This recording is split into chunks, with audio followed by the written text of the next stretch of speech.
Dear Journal, today is my birthday and I can feel my strength leaving my body, death knocking at the... Life does not end when turning 30. After 1 year being there, I haven't started improving myself, I haven't retired because of my old age, so everything is fine. And after eating my birthday cake, I'm gonna tell you exactly why being 30 has been one of the best things in my life. But right now, I've got a cake waiting for me.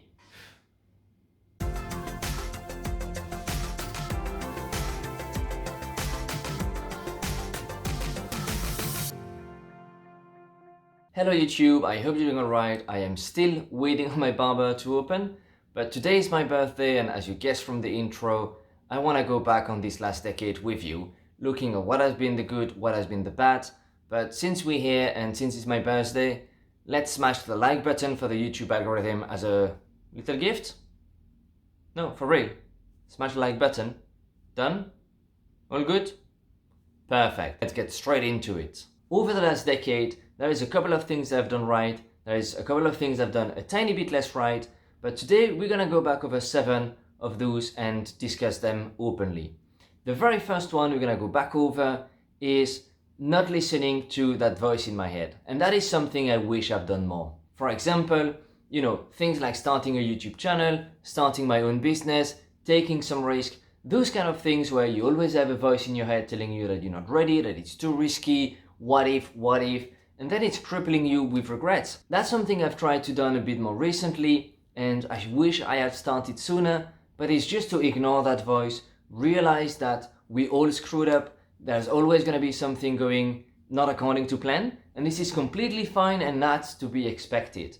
By, just kind of rolling with it, you really free yourself and can really achieve what makes you happy. So tip number 1, listen to that voice way less. The second item is to embrace the awkwardness. By doing things that you would tell yourself out of and you kind of just push through, you're gonna end up in an awkward situation. Either it's approaching people in the street that you never talk to, or like in my case, taking a dance class. I was with 35 other people, none of us could dance, it was really awkward, a bit of toe stepping on each other. If I just wanted to be safe and stayed at home, I would have never learned how to dance, I would have never met some of the people I've met and some of the great friendship that went out of this. So by embracing the awkwardness, you give yourself permission to try things new, to go outside of your comfort zone, to grow and just to experience things in life, and you're gonna end up being richer about that. So leave the awkwardness on the side. It's okay to be awkward, it's okay to not be perfect, kind of roll with it, you're gonna end up a better person. And that brings me to item number 3, keep learning. I've always pushed myself and I'm really proud about that, in the sense that I've always wanted to learn new things, either it's a language, a new skill. I was talking about dancing, but cooking was one of them as well. By always learning something new, you always expand your skills, your capabilities, and that is something that will always be useful. Either it's something in your professional life, your personal life, or across the board, learning new skills and improving who you are as a person is extremely gratifying. I couldn't emphasize enough, but that is probably one of the sources of my happiness, is that I'm always learning things new, I'm always challenging myself. Not going back to the previous 2 points again, but I embrace being awkward. I make this video, right? And if I was to listen to that voice, I wouldn't have learned all of those things and, that would have been crippling. By now you probably guess what my 4th point will be, but it's to stop to be afraid. Again, if you stop being afraid, if you embrace the awkwardness, if you refuse to listen to that voice talking you out of things, you will end up doing things. By just not being afraid, realizing that the consequences, what if, is not so bad. What if I make a video and nobody likes it? Well, that's alright, I still had fun making them. What if I start a new job in a new country and it doesn't go well? Well, I can always go back. At the end of the day, I'm still very happy I've done it. What if I go talk to that girl on the street and she doesn't like me? Well, what would be different if I don't go talk to her? It would be exactly the same thing. So when you realize that you've got nothing to lose, it really empowers you to try new things, to just go for it. I know this is easy to say and a lot of you might be, oh, he's talking the talk, but is he walking the walk? And I want to answer that, yes, I am. Those videos are me walking the walk. So if I manage to do it and I'm no one special, there is no reason why you can't do it as well.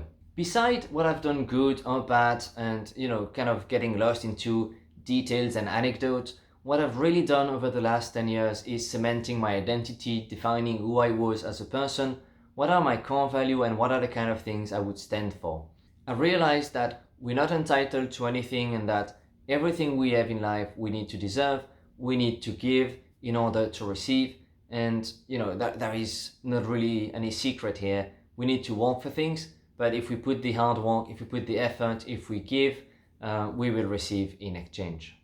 Now, everything I've said so far is really tied into lifestyle. For me, those change meant that I had to take care of my body and my mind a bit more. So, I touch on learning and daring and pushing the envelope.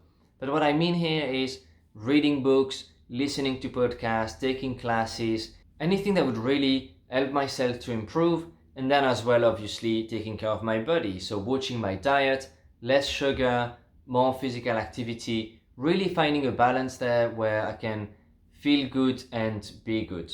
Now that I'm taking the time to reflect on this, I think more and more of myself as some kind of a small business. The first 20 years of my life is really the startup phase. We need to come with that first prototype. We had an idea, but we're not exactly sure what the direction will be. We're trying a few things, looking how it works, kind of investment money, living on mom and pop. And that's really where you reach it by early 20s, having that first prototype ready to go to market, but you're not proven yet. And then come the 20 to 30, and that's really when you refine that first prototype. That's when you really go towards having a product. That's where you establish yourself into the market and where you really gain that kind of independence. For me, it has been leaving the house, changing countries, getting different job, making a pivot in the middle of it by changing my career or reorienting slightly. So really, that's that phase where you kind of establish yourself and get the foundation of what's gonna be great. Way much more than what you did in the past, where it was more around finding what worked. Now I've got that. It's just about refining it and getting that nice product. And then you reach 30, and that's when you believe that your life will end. And a year later, I can really tell that this is not the case. Now by being 31 and reflecting on that, and maybe just 1 year and I've got 9 more in my 30, but I can really feel that now I went from that kind of startup phase to a scale-up phase. I know what works, I've got my product, I got my secret sauce, now it's time to go big. So what that means for me is this is really the time, and I can feel it, but this is really the time when I can improve, double down on my strength, and really go big in what I'm doing. So a lot of people will tell you that you need to take risk in your 20s, and I think they are right. That's when you should try a couple of things. That's why you have basically nothing to lose. However, in your 30, you can still take a lot of risk, maybe a bit more calculated. I'll give you that, but it doesn't mean it's over. I can still try a couple of new things.